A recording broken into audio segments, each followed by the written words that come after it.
오늘 제목은 암논과 압살롬입니다. 다윗의 두 아들 암논과 압살롬 이야기입니다. 13장은 참 다윗 왕가에 아주 비참하고 일어나서는 안 될 그런 사건들이 일어나죠. 두 가지 사건인데 강간 사건과 살인 사건이에요. 그런데 이게 그냥 강간 사건, 살인 사건이 난 것이 아니고 이미 다윗이 저지른 죄에 대한 영향력이 얼마나 큰지를 보여주고 있는 하나님의 징계의 회초리라고 할 수가 있겠죠. 다윗이 지은 죄가 바로 우리아의 아내 밧세바를 강간하였고 또 그 우리아, 충신 우리아를 죽게 한 살인죄가 있었죠. 그러므로 이 두 아들의 죄, 그러니까 맏아들 암논이 그의 이복 여동생 다말을 강간한 사건, 그리고 다말의 친오빠 압살롬이 그의 이복 형인 암논을 살인한 사건, 이것은 다 다윗의 죄의 열매, 그 영향력이 미친 결과다라고 할 수가 있습니다. 자, 우리는 이런 13장을 보면서 참 죄가 얼마나 무서운지, 그리고 다윗 또한 참 죄인이라는 것, 그리고 다윗뿐만이 아니라 그의 아들들 또한 죄인이라는 것이 너무나 극명하게 나타나게 되는 것을 보게 됩니다. 하나님께서는 다윗이 범죄한 후에 나단 선지자를 통해서 이런 일들이 있을 거라고 예언해 주셨어요. 그러니까 이런 사건들은 앞으로 다윗 왕가에 일어날 큰 재앙의 시작에 불과하다라는 거죠. 먼저 다윗에게 큰 아픔이 있었던 것은 밧세바가 처음 낳은 아들이 죽게 되었다라는 것, 이것을 통해서 큰 회초리를 맞았습니다. 하지만 이것이 끝이 아니었어요. 분명히 다윗은 참여하고 회개하여서 하나님께 용서를 받아서 그의 왕위가 계속 이어진 것은 사실입니다. 하지만 그 죄에 대한 영향력은 얼마나 무서운지를 하나님께서 그에게 가르쳐주고자 이런 징계를 허락하시면서 다윗 왕가뿐만이 아니라 다윗 왕가는 곧 이스라엘을 대표하죠. 그러니까 이스라엘 전체의 죄가 얼마나 무섭고 하나님 앞에서 죽어 마땅한 죄인지를 보여주고 있는 것이죠. 자, 이런 걸 보면 다윗도 그리고 그의 아들들도 하나님 앞에서 자기 의로는 절대로 설 수 없다라는 것을 우리는 확실하게 보게 됩니다. 다만 하나님의 일방적인 언약이 죄인을 살게 해주시는 거죠. 하나님의 일방적인 언약. 사울에게는 하나님의 일방적 언약이 없었으나 다윗에게는 있었습니다. 그것을 우리는 다윗 언약이라고 하죠. 사무엘하 7장에 나타나는 다윗 언약. 그 내용은 다윗의 왕위가 영원토록 견고하게 될 거라는 언약이었어요. 그런데 다윗의 행위를 보면 왕위가 영원히 견고하게 될 거라는 생각은 전혀 할 수가 없습니다. 그냥 죽지 않은 것이 오히려 신기할 정도로 그는 죄인이었다는 거죠. 간음과 살인한 자가 어떻게 하나님의 왕위를 계속 이어갈 수가 있겠습니까? 그러므로 다윗이나 그의 후손인 왕들이 잘해서 그의 왕위가 계속 유지되는 것이 아니라 다윗의 후손으로 오실 단 한 명의 왕, 바로 예수 그리스도로 말미암아 그 왕위가 영원히 이어지고 견고하게 될 거라는 것을 하나님께서 보여주고 계시는 거예요. 그러므로 하나님께서는 언약의 실체이시며 언약의 성취자이신 예수 그리스도를 대망하도록 다 죄 아래 있다라는 것을 드러내고 계시는 겁니다. 그러니까 다윗의 범죄가 드러나게 되고 그뿐만이 아니라 그의 아들들도 줄줄이 죄 가운데 있다라는 것이 드러나게 되죠. 그럼 이제 이런 죄인들이 무엇을 바라봐야 됩니까?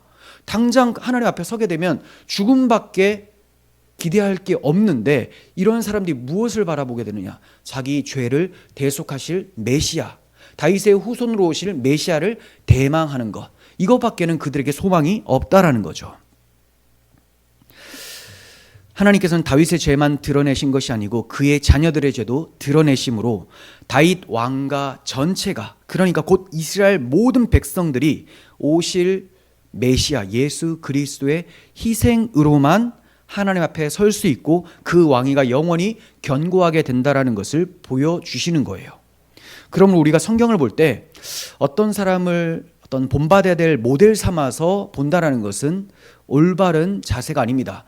성경 자체가 이 사람을 본받으라라고 주신 게 아니에요.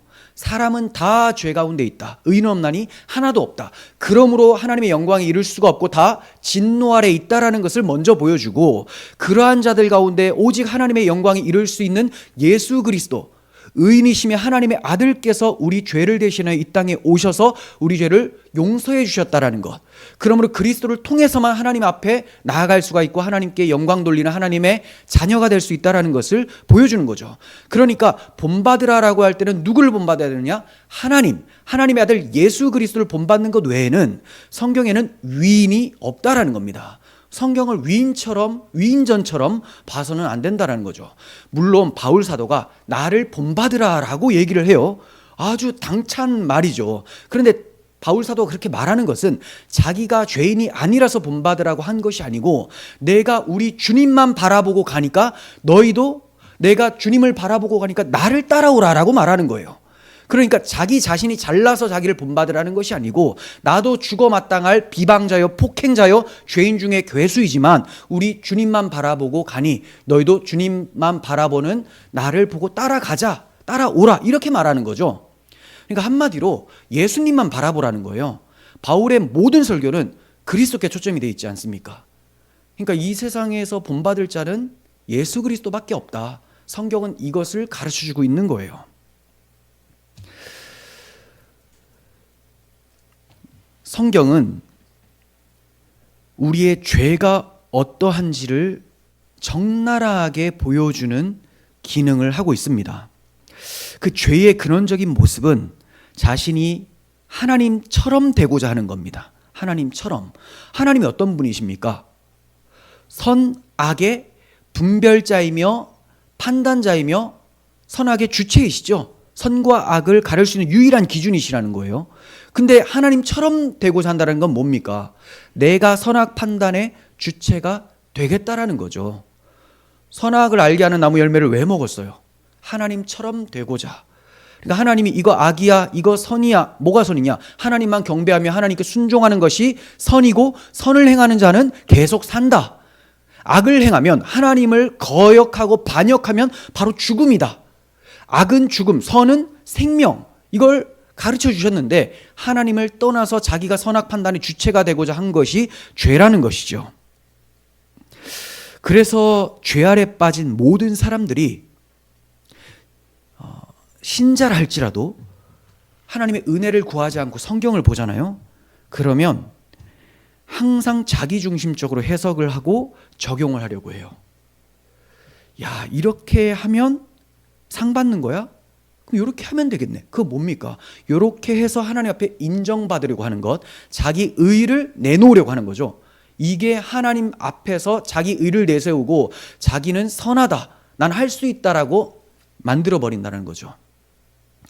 성경 볼 때뿐만이 아닙니다. 일상적인 삶에서 겪는 모든 문제도 자기중심적으로 해석하고 적용하는 것이 모든 인간에게 있는 거예요. 성도들에게 그토록 존경받는 다윗도 그러한 죄인이었음을 하나님께서 드러내신 겁니다.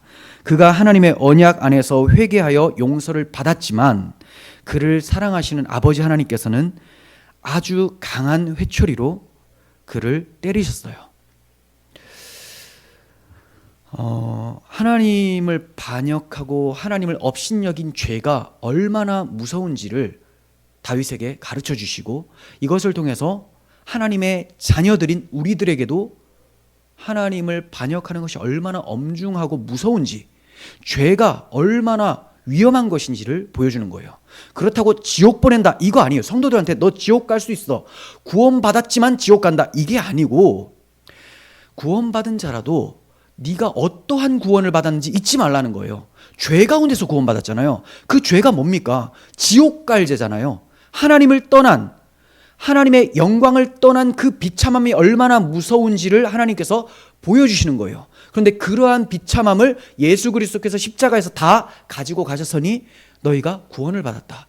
그럼에도 죄를 짓는다라는 것은 너희 구원이 어떠한 구원인지를 모르고 행하는 하나님의 구원을 모독하는 처사가 아니냐, 우리에게 그걸 알려주신다라는 거죠. 하나님을 떠나는 것이 얼마나 무서운지, 하나님의 징계 회초리가 얼마나 무서운지를 예레미야 2장 19절에서 말씀하고 있는데, 이스라엘 백성들이 하나님 앞에서 반역했을 때 하나님께서 하시는 말씀입니다. 내 악이 너를 징계하겠고 내 반역이 너를 책망할 것이라. 하나님께서 이스라엘을 버리시지 않으시죠. 그런데 책망하시고 징계하는 게 너무 무서워요. 자, 그런즉 내 하나님 여호와를 버림과 내 속에 나를 경외함이 없는 것이 악이요 고통인 줄 알라. 주 만군의 여호와의 말씀이니라. 그러니까 하나님을 버리는 것. 하나님을 버리면 어떻게 돼요? 생수의 근원인 하나님을 버렸으니까 자기가 스스로 웅덩이를 파서 물을 가두려고 하는 거죠. 그런데 그 웅덩이는 터진 웅덩이일 뿐이다라는 것이 성경의 말씀입니다. 그러니까 하나님을 버리고 스스로 의를 내세우며 선과 악을 판단하는 이러한 악들, 이것이 바로 하나님을 버리는 것이고 이게 얼마나 고통스러운 것인지를 너희가 알게 될 것이다. 이런 말씀이에요. 하나님의 백성 이스라엘, 하나님의 백성 다윗, 다 하나님을 모독했습니다. 그렇지만 그들이 완전히 버려지지 않은 것은 하나님의 일방적인 언약이 있었기 때문이죠. 메시아를 보내셔서 너희들의 죄를 용서해 주시겠다. 그러니까 그 언약을 믿는 자들은 당연히 자신의 죄에 대해서 애통하며 회개하게 되고 그 죄를 용서하실 메시아를 대망을 하며 살게 되는 거예요. 이게 구약 시대에 택함을 받은 은혜 입은 성도들의 자세입니다. 그러니까 이스라엘 백성이라고 해서 다 구원받는 것이 아니고 이스라엘 백성 중에 은혜 입은 자들, 택함을 받은 자들은 반드시 하나님의 언약을 소중하게 생각하면서 자기가 비록 죄를 지었으나 이 죄를 대속할 메시아를 하나님이 보내주셔서 자기를 영원토록 하나님 앞에 살게 하실 거라는 믿음으로 산다는 거죠. 그럼 방종할까요? 아니죠. 그 죄의 무서움을 하나님이 징계를 통해 보여주시잖아요. 그러니까 이 무서운 죄에서 구원하신 하나님을 찬양하며 그 뜻대로 살고자 하는 마음이 나타난다는 거죠. 이게 성도들의 모습이에요.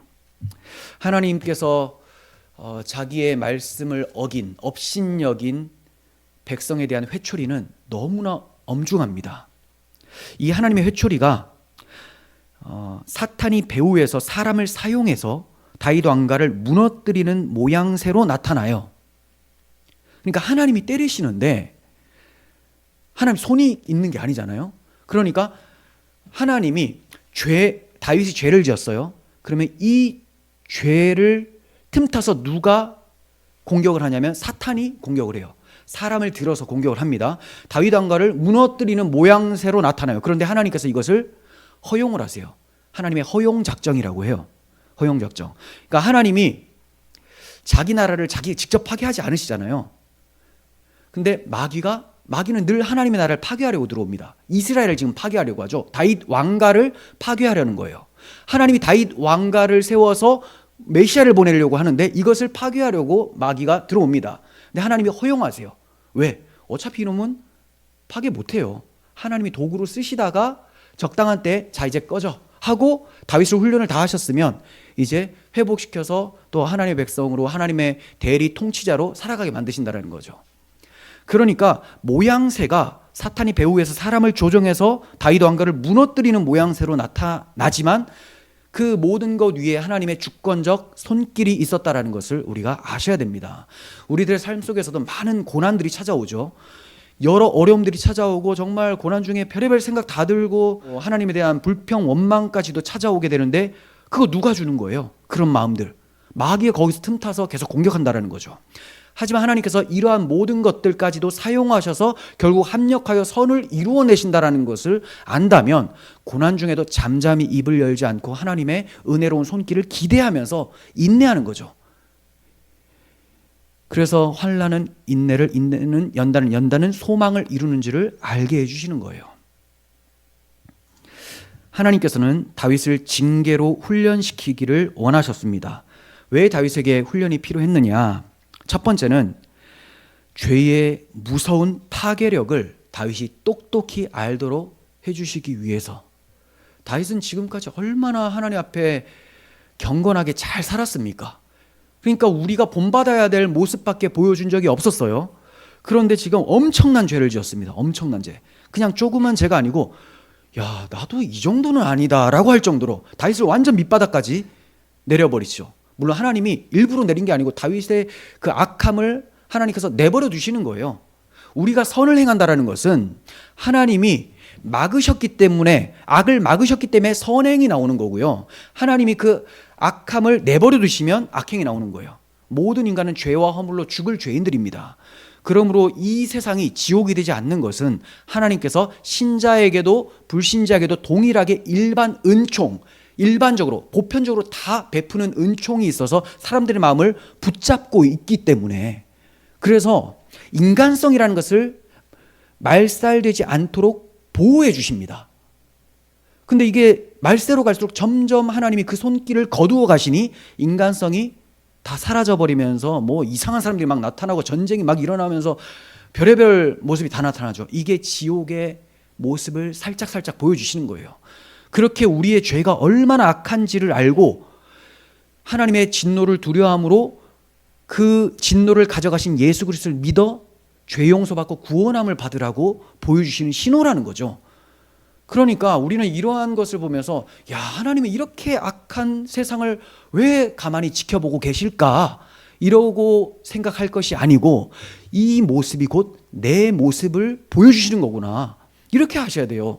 이거 지금 말씀을 드렸습니다. 그런데 또 저한테 물어볼 거예요. 또 하나님, 세상이 이렇게 악한데 하나님 뭐 하십니까?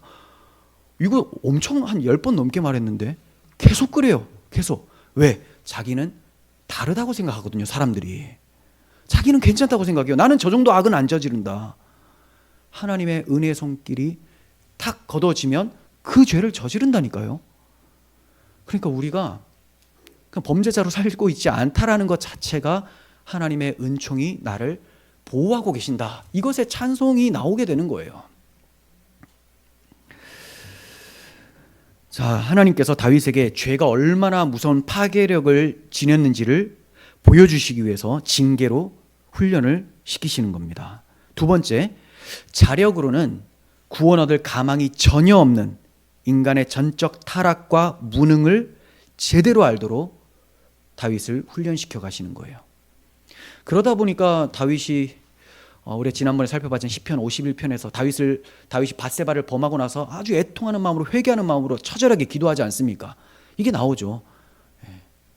하나님이 눌러버리시고 여름 가뭄에 그 땅이 마르는 것처럼 진액이 다 빠지는 것처럼 하나님이 그 자리로 몰고 가세요. 그리고 결국은 나는 죄악 중에서 잉태되었고 어머니의 태 속에서부터 나는 죄인입니다라는 고백이 나오고, 오직 하나님의 긍휼만이 살 길입니다라는 고백이 나오게 되는 거예요.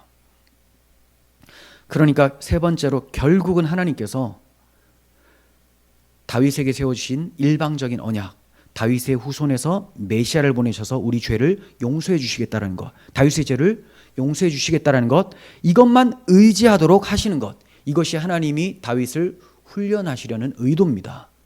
우리도 마찬가지예요. 지금 다윗은 우리를 대표로 보여주고 있는 겁니다. 우리의 모습이 그렇다는 거죠. 뭐 암논의 죄도 나오고 압살롬의 죄도 나오죠. 저런 악인이 다 있나? 그 악인이 나라는 것을 보여주는 것이 성경이에요. 나라는 것.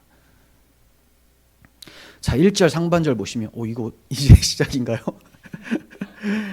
너무 놀라지 마시고, 제가 이 설교를 준비할 때 참 힘든 게 본문을 어디서부터 끊어야 될까? 39절까지더라고요. 그래서 아마도 오늘은 적용을 많이 안 하고 거의 스토리텔러가 제가 돼서 이야기 쭉 하다가 살짝 적용해 드리면 여러분들이 살면서 또 깊이 묵상해 보시고 집에 돌아가셔서 깊이 묵상해 보시기를 바랍니다.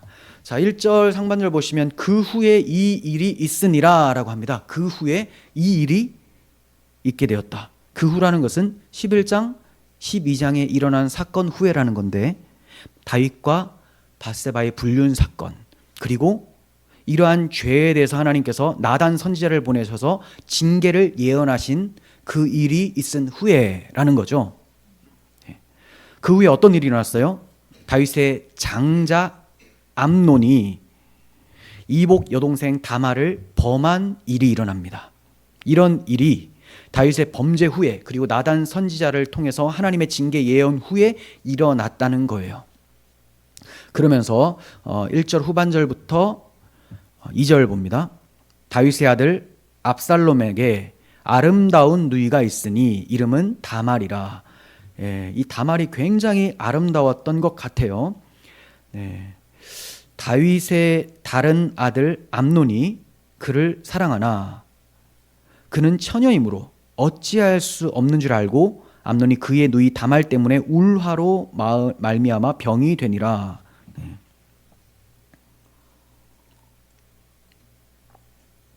처녀라서 어찌할 수 없었다라는 것은 단순히 시집가지 않았다 이게 아니고요. 이 단어가 지금까지 남자를 한 번도 가까이 하지 않은 아주 정숙한 여인이었다라는 거예요. 그러니까 너무 정숙했기 때문에 건드리기가 좀 어려웠다라는 거죠. 그래서 이 상사병에 걸려서 죽을 것 같았다. 너무 예뻐서 내가 좀 취하고 싶은데, 이복 여동생을 취하고 싶은데 얘 보니까 품행이 너무 방정하고 정숙해서 이거 건드릴 수가 없는 그런 상태에서 눈을 감아도 눈 떠도 계속 생각이 나는 거예요. 상사병이 걸릴 정도로 힘들었다라는 거죠. 당시 암논의 나이를 추정해 보면 한 20대 후반에서 30대 초반으로 추정할 수가 있어요.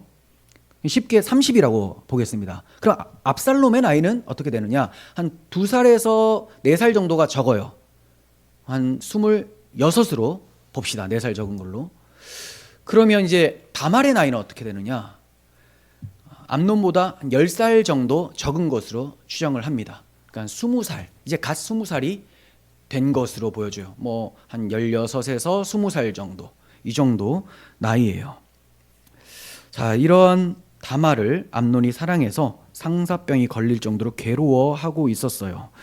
암논에게 요나답이라는 친구가 있었는데 그는 다윗의 조카입니다. 다윗의 형 시므아의 아들이에요. 그런데 매우 간교한 자라고 하죠. 여러분, 매우 간교하다라고 하는 표현이 어디에서 나왔죠?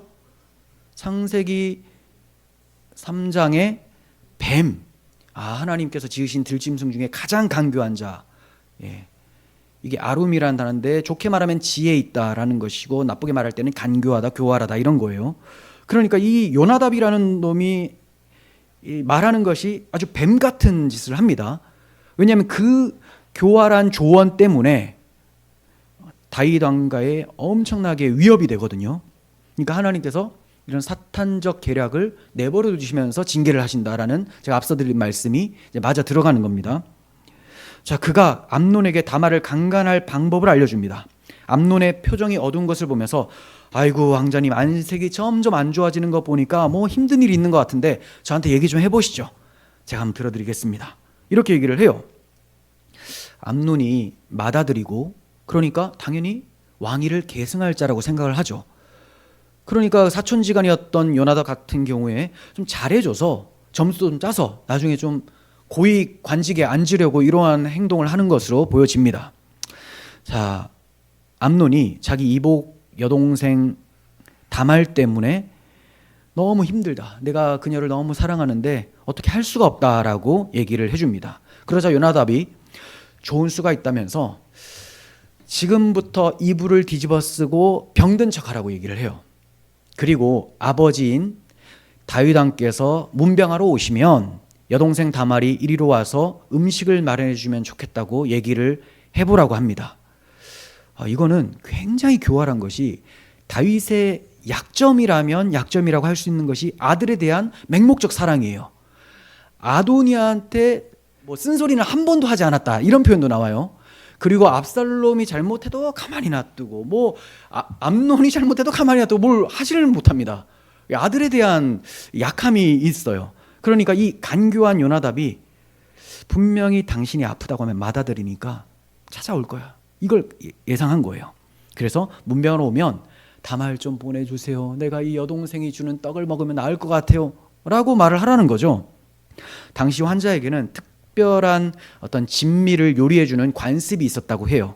그리고 이것을 위해서 궁궐에 처녀가 요리하러 나가는 관례가 있었다고 합니다. 요나답은 이러한 미풍양속을 악용한 것으로 보여져요. 자, 그래서 암논은 침상에 누워서 아픈 척을 했는데 정말로 요나답의 말대로 이 자식 사랑이 너무 극진한 아버지가 직접 찾아와요. 그가 장자였고 아마도 왕이 계승자로 다윗이 생각을 하고 있었기 때문에 맹목적 사랑을 보여준 것으로 생각이 됩니다. 암논은 아버지에게 요나답이 시키는 대로 다말을 보내달라고 얘기를 해요. 이에 다윗은 궁궐에 있는 다말에게 사람을 보내서 내 오빠 암논이 아프니 그의 집으로 가서 음식을 요리해 주라고 말을 합니다. 그러니까 자기는 의도치 않았지만 아들이 범죄를 하는데 조력자가 돼버렸죠. 참 이런 어리석은 모습을 보이고 있습니다. 아들에게 속고 있어요. 아들에게. 자기가 우리아를 속여서 우리아를 죽이게 했는데 이제 아들에게 속고 있는 이러한 모습을 하나님께서 엄중한 징계로 보여주고 있는 것이죠.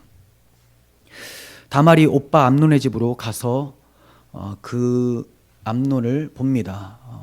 다말이 좀 나이가 어리니까 아직까지 뭐 이런 의심 같은 걸 하지 않았던 것으로 보여져요. 하지만 이따가 살펴보겠지만 압살롬은 이 암논에 대해서 좀 의심을 하고 있는 그런 사람이거든요. 근데 이 다말은 그렇지 않고 오빠 집에 갔습니다. 자, 그래서 요리해 주려고 이제 빵을 구웠어요. 침상에 누워있는 암논을 위해서 빵을 구웠습니다. 그리고 냄비채 가져와서 암논 앞에 음식을 차려놓았는데 안 먹는 거예요. 안 먹으면서 일단 사람들 다 나가라 하고 다 나가고 나니까 네가 이 빵을 가져와서 내 입에 좀 넣어주면 내가 정말 맛있게 먹을 것 같다. 아이고, 왜 추태를 부리는지 하여튼 그렇게 얘기를 해요. 그러니까 이 참 어린 동생이 먹을 것을 입에 넣어주려고 가까이 갑니다. 그리고 갑자기 끌어안으면서 자기하고 함께 눕자라고 해요. 다말이 놀라서 아니 이스라엘에서 이런 악행을 저질러서는 절대 안 된다고 얘기를 합니다. 그러면서 자기가 이런 수치를 당하고 어떻게 살 수 있겠느냐, 그리고 오빠는 괜찮겠느냐 이렇게 얘기를 하면서 차라리 아버지께 말씀드려서 정식으로 결혼이라도 허락해달라고 얘기를 하면 아버지께서 거절하지 않을 거다 이렇게 얘기를 합니다. 다말의 이러한 말은 사실 율법에는 어긋나는 말이에요. 율법은 근친상간이나 근친혼을 금지하고 있습니다. 그러면 다말이 왜 이렇게 말했을까요? 율법을 몰라서? 그랬을 수도 있겠지만 정숙한 여인인 것 보면 율법을 알았을 것 같아요. 그러니까 아주 위급한 상황이기 때문에 이 품행이 원래부터 방정하지 못한 이 암논이 율법을 제대로 몰랐을 것 같아요. 그래서 이렇게 둘러대면서 임시방편으로 피하려고 했었던 것 같아요. 하지만 암논은 다말의 말을 들으려고 하지 않았어요. 그리고 막무가내로 다말을 눕힌 채 힘으로 밀어붙여서 그녀를 욕보였습니다. 힘으로 밀어붙였어요. 자, 이런 모습은 다윗의 죄악을 생각나게 합니다. 다윗이 어때요? 밧세바나 우리아가 다윗의 힘에 밀리죠. 당연히 왕인 다윗의 힘에 눌려서 겁탈도 당하고 죽임도 당하게 되는 그런 모습을 보였는데 이 아들도 이러한 모습을 하고 있다는 것을 성령께서 기록하게 해주신 것이다 이렇게 보여집니다. 15절 내용인데 암논이 다말을 강간한 후에 그녀를 심히 미워하게 됩니다. 얼마나 미워하게 됐는지 이전에 사랑했던 그 마음보다 더 미워하는 마음이 컸다라고 해요. 그러니까 욕정이 채워지고 나니까 그냥 미워져요. 질리는 정도가 아니고 그냥 아주 미워진다는 거죠. 얼마나 무섭고 악합니까? 이런 거를 정말 조심해야죠. 이 하나님께서 원하시지 않는 어떤 행위에 대해서 우리는 굉장히 조심할 필요가 있습니다. 사람이 앞과 뒤가 달라질 수가 있는 것이거든요. 욕망이 채워지고 나면 사람이 변할 수 있습니다. 자, 이 점에 있어서 그래도 다윗과 암논은 좀 달랐어요. 다윗의 경우는 밧세바를 궁으로 데리고 와서 자기 아내로 삼았다라고 하죠. 하지만 음욕을 채운 암논은 다말을 매우 미워했고 급기야 자기 앞에서 쫓아내버렸어요. 우리는 암논이 이처럼 잔악하게 행한 것을 통해서 인간이 얼마나 악할 수 있는지를 보게 되는 거예요. 그러니까 우리도 이렇게 타락하지 않도록 하나님 은혜를 허락하여 주시옵소서, 나를 보호하여 주시옵소서, 이런 자세가 아니면 타락할 수 있다는 거죠. 암논이 다말을 쫓아내려고 하자 다말이 자기를 강간한 것보다 자기를 지금 쫓아내는 것이 더 큰 죄라고 하면서 얘기를 합니다. 하지만 암논은 들은 채도 하지 않아요. 암논의 이러한 짓은 자신에게 강간당한 다말에게 더 큰 수치심을 주는 정말 악한 행동이었어요. 또한 이러한 암논의 행위는 자기 때문에 앞으로 불행하게 삶을 살게 될 여동생에 대한 조금의 배려도 없는 아주 악인의 모습을 보여주고 있는 것이죠. 그러므로 다말은 자기를 내쫓는 그 행위가 자기를 겁탈한 행위보다 더 악하다라고 얘기를 한 거예요. 그런데도 다말을 쫓아내고 신하들한테 문을 걸어 잠그라고요. 들어오지도 못하도록 빨리 문빗장을 걸어라. 다말이 끌려 나와서 죄를 뒤집어 쓰고 아마도 떡을 구우면서 있었던 그런 죄를 쫓아나오면서 자꾸 이게 머리에 뒤집어 쓴 것 같아요. 그리고 채색 옷을 찢어요. 이 처녀들이 입었던 채색 옷인데 찢어버리고, 그리고 손을 머리 위에 얹고 울부짖습니다.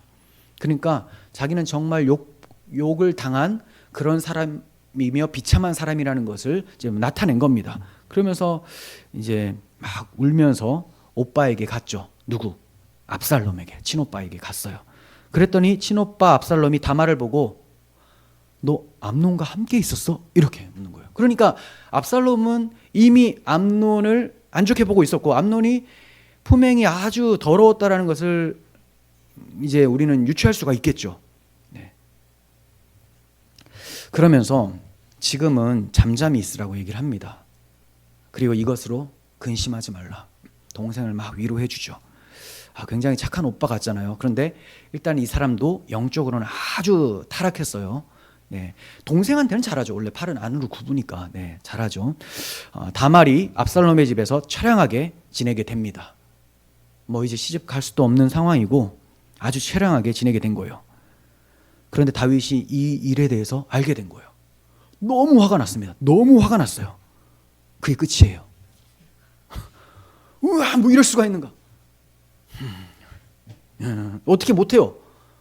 아들을 맹목적으로 사랑하니까 어떻게 못합니다. 아무런 조치도 취하지 않았다고 우리는 알 수가 있죠. 왜냐하면 성경에 아무 말씀이 없으니까. 그런데 이런 죄를 저지른 암논은 어떻게 돼야 된다고 성경은 말씀합니까? 한번 찾아봅니다. 레위기 20장 17절이에요. 누구든지 그의 자매 곧 그의 아버지의 딸이나 그의 어머니의 딸을 데려다가 그 여자의 하체를 보고 여자는 그 남자의 하체를 보면 부끄러운 일이라. 그들의 민족 앞에서 그들이 끊어질지니 그가 자기의 자매의 하체를 범하였은즉 그가 그의 죄를 담당하리라. 이게 무슨 말이냐? 죽는다라는 거예요. 맞아, 죽는다. 그리고 영적으로도 하나님의 언약 백성에서 끊어진다. 이걸 얘기를 하는 거예요. 그러니까 추방당하고 사회적으로도 추방당하지만 물리적으로도 죽는다라는 것을 얘기하죠. 그러니까 다윗이 뭘 해야 되느냐? 그냥 다윗은 최고의 심판자잖아요. 왕은 최고의 심판자가 되어야 돼요. 그 나라에. 무엇으로? 하나님의 법으로. 우리나라의 헌법이 있듯이 이스라엘의 헌법은 하나님의 율법입니다. 율법에 입각해서 처형을 해야 되는데 아무것도 못해요. 장자라서 사랑해서 그런 것도 있겠지만 자기가 지은 죄나 암논이 지은 죄나 비슷하거든요. 책망할 수가 없었을 거예요. 하지만 이런 다윗의 처신 때문에 이후에 나오는 재앙의 불씨가 된 것으로 보여집니다. 압살롬은 암논에게 이렇다 저렇다 말 한마디 없이 그냥 조용히 지냅니다. 그냥 넘기기로 한 게 아니죠. 괜찮은 척 가만히 있는 거예요. 하지만 압살롬은 암논이 자기 친동생 다말의 몸을 더럽혔기 때문에 속으로 그를 매우 미워했다고 해요. 그렇게 압살롬은 마음에 암논을 죽일 생각을 가지고 2년을 준비하게 됩니다. 2년 동안. 해가 지도록 분을 품지 말라라고 예수님께서 말씀하셨는데 해가 지고 또 지고 또 지고 해도 계속 분을 품고 있는 거죠. 그러니까 당연히 살인이 발생하게 되는 거예요. 우리가 무슨 분이 일어나면 그거 하나님 앞에 내놓고 기도함으로써 사라지게 해야 됩니다. 이 사람이 죄를 지었으면 물론 화가 나죠. 그런데 나는 하나님 앞에서 어떤 죄를 지었는지를 생각해 보면 이러한 죄를 용서하신 예수 그리스도의 은혜를 힘입어서 내가 이 분을 다 내려놓고 하나님께 모든 것을 맡깁니다 하고 살아가지 않으면 결국은 언젠가는 뻥 터지게 되는 거예요. 그게 터지지 않는다면 지금 내가 힘이 없으니까, 세속에 힘이 없으니까, 갚을 능력이 안 되니까 저 사람에게 보복을 못하는 거지, 힘만 가지면 언제든지 없애버리겠다라는 게 나오게 되는 거야. 짓밟아버리겠다. 그럼 이런 상태가 편안합니까? 이게 신앙생활이 돼요? 안 된다는 거죠. 위선적이고 외식하는 모습이 된다는 거예요. 그래서 우리는 해가 지도록 분을 품어서는 안 돼요. 하지만 이 압살롬은 2년이 되도록 계속해서 분을 품고 있었어요. 이 압살롬은 이방인의 줄기입니다. 이방인의 줄기. 그의 어머니 마아가가 뒤에 나오겠지만 그슬 왕 달메의 딸이에요. 이방 사람의 딸인데, 이 그술이라는 사람들은 포악하고 고집센 사람들로 유명합니다. 그러니까 무법한 기질이 그에게도 있었던 것으로 보여져요. 그리고 다윗은 이방 여인을 아내로 취하면 안 되는 사람이에요. 하나님의 율법에서 이방 여인을 아내로 취하지 말라라고 하셨음에도 취했죠. 하나님의 명령을 거역했던 거예요. 이 마아가가 압살롬과 다말을 낳았습니다. 둘이 남매 아닙니까? 근데 둘 다 공통점이 있어요. 다말이 아름다웠죠. 압살롬은 뒤에 보시면 14장 25절인데 와, 설명이 어떻게 이렇게 멋있게 나옵니까? 보세요. 온 이스라엘 가운데서 압살롬같이 아름다움으로 크게 칭찬받는 자가 없었으니 그는 발바닥부터 정수리까지 흠이 없었습니다. 네, 머리부터 발끝까지 최고의 멋쟁이, 얼굴이 최고였다. 아, 머리도 엄청 길어요. 머리숱도 많고 그것 때문에 아주 죽거든요. 그러니까 그토록 자랑하던 그것이 그의 죽음을 가져오는 거. 그러니까 뭐 내가 멋있다고 자부하고 이거 가지고 이거 힘으로 삼는 사람은 그걸로 낭패를 볼 수 있다는 것을 아셔야 돼요. 사람들이, 또 여인들이 얼마나 자기 외모가 이뻐지기를 생각합니까? 다 있죠. 그런데 다만은 그 이쁨 때문에, 그 아름다움 때문에 오히려 이러한 위험에 처하게 된 거예요. 그러니까 내면의 아름다움을 생각해야지 너무 외적 아름다움에 초점을 두면 오히려 위험할 수 있다는 것, 이것도 생각을 해야 되겠죠. 이 압살롬이 이렇게 멋있게 생겼으니까 다윗이 아들 자랑이 나오겠죠. 쟤 누구 아들이야? 다윗의 아들이잖아. 와, 이렇게 나오는 거예요. 그러니까 얼마나 좋아했겠습니까? 이런 세속적인 아름다움은 결국 죄와 슬픔을 낳게 됩니다. 백성들의 마음에 영향을 주어서 오히려 다윗을 배반하고 압살롬에게 붙도록 만들어버려요. 하나님은 다윗을 통치자로 세우셨는데 다윗을 배반한다는 것은 하나님을 배반하게 되죠. 무엇 때문에 사람들이 압살롬에게 갑니까? 멋있으니까. 야, 저 정도면, 저 사람이면 훌륭하지 않을까? 사울도 왜 왕으로 세웠어요? 멋있어서. 오늘날 기독교가 외적 아름다움을 추구하는데 너무 많이 빠져 있습니다. 그냥 멋진 건물을 짓는 것에 초점을 두고 있고, 또 어떤 외형적인 의식들, 로마 카톨릭을 막 따라가는 모습도 보여주고, 또 반대로 젊은 층들을 모여들게 하기 위해서 여러 가지 좀 정신없는 음악들이나 어떤 문화들을 막 제공을 한다는 거죠. 복지, 이런 것들. 이런 것들이 다 세상의 아름다움이죠. 그러니까 하나님의 말씀, 하나님의 은혜로만 교회가 세워져 간다라는 것을 추구하지 않고 그냥 세상의 아름다움, 이런 것이 있으면 사람들 많이 끌어모을 수 있잖아. 이걸 우리는 호객행위라고 하는 거죠. 호객행위가 딴 겁니까? 사람들이 좋아할 만한 것, 그거 갖다 주는 거. 네. 그런데 그 결과가 오늘날 교회의 모습을 만들어냈어요. 얼마나 힘이 없는 그런 모습입니까? 겉으로는 건강해 보이고 숫자가 많은데 이제는 숫자도 막 줄고 있죠. 근데 많은 숫자에도 불구하고 영적인 힘은 하나도 없는 상태. 이게 오늘날의 교회의 현 주소입니다. 그러니까 내면의 아름다움, 하나님의 영광스러움을 추구하는 것이 아니라 세상의 아름다움을 추구하면 이것 때문에 망하게 된다는 것을 우리는 교훈으로 삼아야 돼요. 자, 어느덧 2년의 세월이 지났습니다. 어느 날 압살롬이 에브라임 근처 바알 하솔에서 양털을 깎고 있었어요. 양털 깎는 축제를 맞이해서 압살롬은 궁궐의 모든 왕자들을 초대했습니다. 양털 깎는 것이 큰 행사였거든요. 그래서 초대를 했는데 문제는 이 맏아들 왕세자인 암논은 왕의 허락을 받아야 되는 거예요. 그러니까 암논을 데리고 와서 없애버리려고 하는데 암논만 데리고 오면 안 되니까 일단 다 부른 거죠. 그런데 이 암논을 데리고 오기 위해서는 아버지의 허락을 받아야 됩니다. 그래서 아버지 다윗을 찾아갑니다. 그리고 가까운 신하들과 함께 아버지께서 우리 양털 깎는 잔치에 좀 내려와 주시면 감사하겠습니다. 그럼 신하들과 함께 누구도 데려가요? 암논도 데려가니까. 그런데 정말로 압살롬이 아버지 앞에서 암논을 죽이려고 한 건가? 그건 아닌 것 같아요. 그냥 왕이 양털 깎는데 참여할 정도로 한가하지 않죠. 그러니까 업무가 너무 바쁘다는 거 알고 분명히 거절할 건데 거절하면 결국은 큰아들이라도 보내겠지 하는 마음으로 접근을 한 것 같아요. 그래서 왕이 정말 거절해요. 내가 굳이 갈 거 있냐? 거절을 합니다. 근데 계속 와달라고 하니까 이게 참 힘들죠. 그러니까 이제 정 못 오시면 형 암논이라도 좀 보내주세요 라고 하는 거죠. 처음에도 이마저 거절합니다. 그가 거기에 갈 것이 무엇이냐라고요. 다윗도 좀 찝찝함을 느꼈겠죠. 당연히 다윗도 압살롬의 동생 다말을 암논이 범한 것을 알고 화가 났었잖아요. 그런데 갑자기 암논을 청해달라니까 이놈이 왜 이러나 찝찝하나. 암논이 굳이 거기까지 갈 이유가 있겠어. 근데 아버지도 안 오시는데 형님이라도 오셔야지.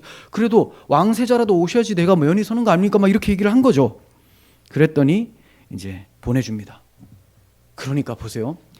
암논한테 다말도 넘겨주고 압살롬한테 아들 암논도 넘겨주고 이 하는 짓이 어리석은 모습을 계속 보여요. 참 이게 무섭죠. 계속 아들에게 속고 있는 모습이 나타나고 있어요. 자, 이렇게 암논이 모든 왕자들과 함께 양털 깎는 잔치에 참여하게 됩니다. 그때 압살롬은 이미 신하들한테 암논이 술 취하면 내가 지시할 테니까 그때 죽이라라고 명령을 해놓은 상태예요. 그래서 신하들이 암논이 취하자 압살롬의 지시를 따라서 쳐 죽입니다. 그러자 다른 왕자들은 너무 놀라서 그 자리에 박차고 일어나서 노새를 타고 도망을 가요. 다 도망갔습니다. 압살롬이 모든 왕자들을 죽였다라는 소문이 다윗에게까지 들리게 됩니다. 그러니까 다윗이 너무 괴로워서 옷을 찢고 드러눕게 돼요. 신하들도 함께 괴로워하면서 옷을 찢고 울부짖습니다. 그런데 요나답이, 이 악한 요나답이 다윗이 죽은 게 아니라 암논만 죽은 거라고 얘기를 해요.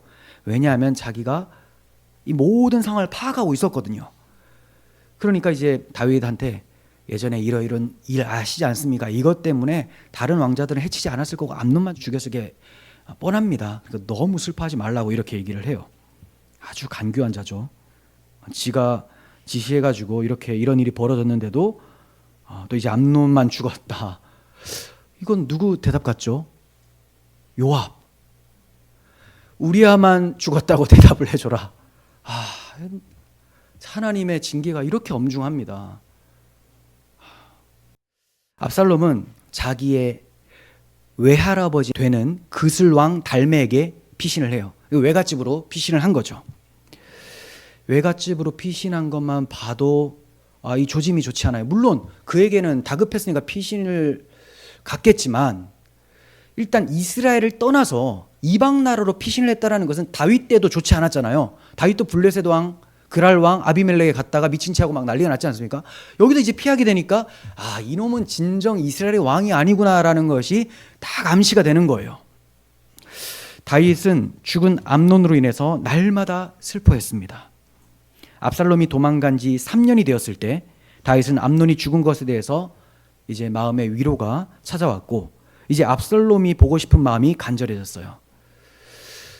그러니까 다윗은 암논이 다말을 범했을 때도 화만 냈지 아무것도 하지 않았고 자기 형을 죽인 압살롬에게도 아무 벌도 내리지 않았습니다.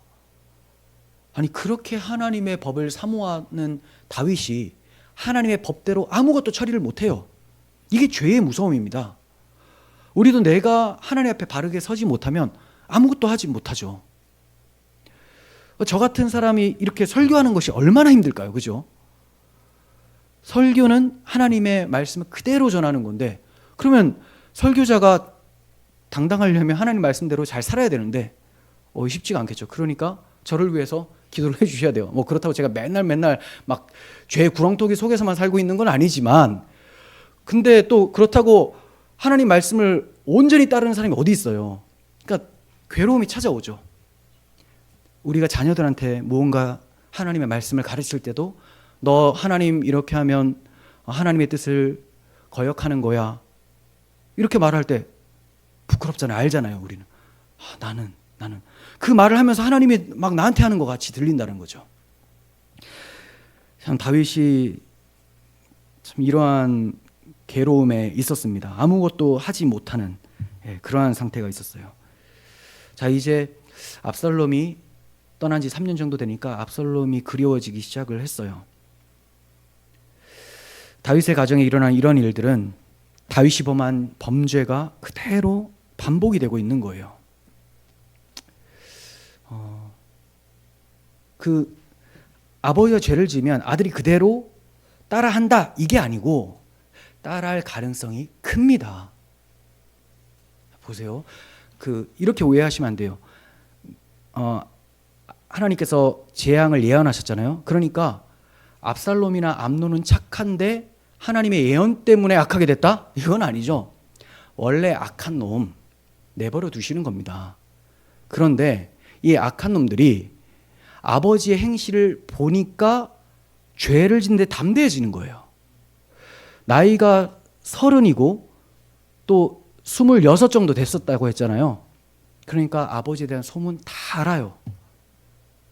내가 이 정도 해도 아버지가 뭘 할 수 있겠어? 아빠는요, 이거 해버리면 뭐 끝나는데. 그럼 이놈 하면서 화만 내고 아무것도 하지 못하는. 그래서 우리가 보여주는 게 굉장히 중요합니다. 자식이 부모를 많이 닮죠. 그래서 부모 입장에서 정말 괴로운 거는 나의 안 좋은 모습을 자식이 그대로 하고 있을 때 그게 너무 괴로워요. 이건 참, 다윗이 이걸 보면서 하나님 앞에 지은 죄가 이렇게 정말 엄중한 죄였구나. 그러면서 무엇까지 생각해야 되느냐? 하나님의 마음이 어땠을까를 봐야 되는 거죠. 자기가 아들의 그 범죄를 보면서 마음이 얼마나 괴로워요. 하나님 마음도 그렇다라는 것까지 볼 수 있어야 되죠. 물론 하나님은 범죄하는 분이 아니니까 부끄러움이나 민망함 이런 건 없지만 자녀가 지은 죄에 대해서 매우 마음 아파한다는 거죠. 하나님이 또 그 창조주신데 어떻게 마음 아파할 수 있느냐? 우리는 그냥 그렇게 아시면 됩니다. 왜냐? 그게 하나님의 표현이니까. 성경에서 하나님께서 근심하셨다는데 하나님 정말 근심할 수 있는 분이냐? 하나님이 우리에게 당신의 마음을 보여주시는 거예요. 설명해 주시는 거예요. 이거를 신인 동형적 표현이라고 해요. 하나님이 인간에게 설명할 수 있는 방식으로 나타내는 거죠. 그러니까 우리는 그대로 그냥 알면 되는 거예요. 너무 조직신학적으로 하나님이 어떻게 근심할 수 있고 아파할 수 있고 그것이 아니고 성경에서 하나님이 진노하셨다. 그럼 진노하신 거죠. 그렇게 이해하시라는 거예요. 하나님은 우리의 아버지시라는 것을 하나님이 우리에게 나타내 보여주고 계십니다. 그러니까 우리가 자녀의 죄를 보면 마음이 너무 아프잖아요. 그러면 하나님은 나를 보면서 얼마나 마음이 아프실까? 여기까지 볼 수 있어야 되는 거예요. 여러분, 다윗이 얼마나 괴로웠을까요? 만약에 우리들의 집에 이런 일이 벌어졌다고 한번 생각해 보세요. 여러분, 이거 감당이 돼요?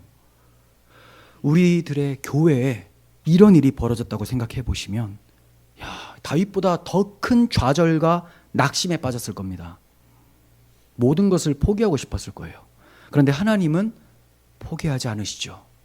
다윗이 죽을 것 같이 괴로웠는데 다윗은 정말 이제 내가 이렇게 살 수 있을까? 근데 하나님은 다윗을 포기하지 않으세요. 하나님은 우리를 포기하지 않으신다는 거예요. 하나님은 중단하지 않으시고 당신의 구속 계획을 이루어 오셨다라는 겁니다. 하나님께서는 이처럼 부패하고 무능한 죄인들을 들어서 구원 역사를 이루어 오신 거예요. 그들이 사고를 칠 때마다 악을 선으로 바꾸어 가시면서 모든 것을 합력하여 선을 이루게 하셔서 그들을 성장시켜 가시면서 메시아가 오게 하셨고 우리를 위한 구원자가 대속을 이루도록 하셨다라는 거죠. 이보다 더한 대적자의 방해 공작을 분쇄하시면서 성취해 오신 것이 바로 구속의 역사입니다. 그 점이 죄의 얼룩으로 점철된 예수 그리스도의 족보가 말해주고 있는 거죠. 우리가 마태복음 1장에 예수님의 족보를 보면 이거 어떤 느낌이 들어요? 부끄러운 족보죠. 다윗이 우리아의 아내 밧세바를 통해서 솔로몬을 낳았다. 이거 무슨 족보가 이렇습니까? 이게 위인전이었으면 이런 족보를 넣어요? 위인전 특징이 뭐예요? 이순신은 어렸을 때부터 용맹묵상했고 도덕적으로 발랐고 이런 식으로 시작되지 않습니까? 그러면 이게 정말 위인전이었으면 다 칭찬만 있어야 되는데 이스라엘 백성들이 그토록 감추고 싶은 다윗의 범죄를 그냥 적나라하게 제시를 하죠. 이게 뭐예요? 이렇게 너희 인간들은 악을 저질렀으나 하나님은 당신의 계획을 중단치 않고 너희 구원을 위해서 메시아를 약속대로 보내셨다. 그래서 예수님의 이름이 뭐예요? 하나님이 그 백성을 그들의 죄에서 구원하신다라는 게 예수라는 이름 아닙니까? 예수, 구원자, 죄에서 구원할 자. 그래서 족보가 죄인들로 나열이 되는 거예요. 바벨론 포로로 끌려간 족보도 나오죠. 그게 뭐예요? 하나님 앞에 범죄한 죄예요, 다. 이렇게 하나님은 부끄러운 죄인들의 줄기에서 그리스도라고 하는 의로운 해가 떠올라서 치료하는 광선이 비춰지도록 해주신 것입니다. 다윗의 죄가 그의 아들들에게 나타났던 것처럼 우리의 죄도 우리의 자녀들에게 반복되어 나타나는 것을 보기 싫지만 보게 되는 경우가 많아요. 이러한 죄인들을 그대로 내버려 두신다면 우리는 다 죄 가운데 멸망받아 마땅한 거죠. 그런데 언약에 신실하신 하나님께서는 이러한 죄인들의 죄를 들추어내시면서 다윗의 죄를 다 드러내시면서 다윗의 후손으로 오신 예수 그리스도를 바라보게 하시는 거예요. 그러니까 내가 죄를 짓고 고난이 찾아오고 애통하고 나의 감추고 싶었던 죄들이 막 나타날 때 이때 우리는 뭐 해야 되느냐? 나를 위해 보내신 예수 그리스도를 대망하고 바라보고 다시 오실 그리스도를 바라보면서 나의 몸까지 구속하실 그리스도 그 재림의 날을 기대하면서 마라나타를 외쳐야 되는 것이죠.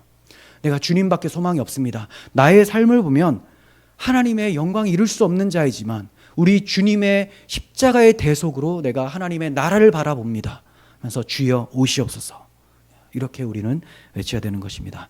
날마다 십자가를 바라보시면서 하나님의 백성으로 넉넉하게 세상을 이기는 그런 하나님의 자녀들이 되시기를 바랍니다. 기도하겠습니다. 하나님 아버지, 우리 죄가 주홍같이 붉으나 하나님의 아들 예수 그리스도의 피로 눈보다 더 희게 양털보다 더 희게 해주신 은혜를 찬양합니다. 우리가 비록 자주 넘어지고 하나님의 뜻을 거스를 때가 많으나 대속해 주신 그 사랑을 알고 마음에 그 사랑이 넘쳐나게 해주셔서 하나님의 뜻을 행하는 즐거움을 우리가 알게 하여 주시고 죄에 가공할 만한 무서움을 우리가 뼈저리게 느끼게 해서 죄에 대해서는 멀어지고 하나님께 대하여 가까워지는 저희들이 되게 하여 주시옵소서.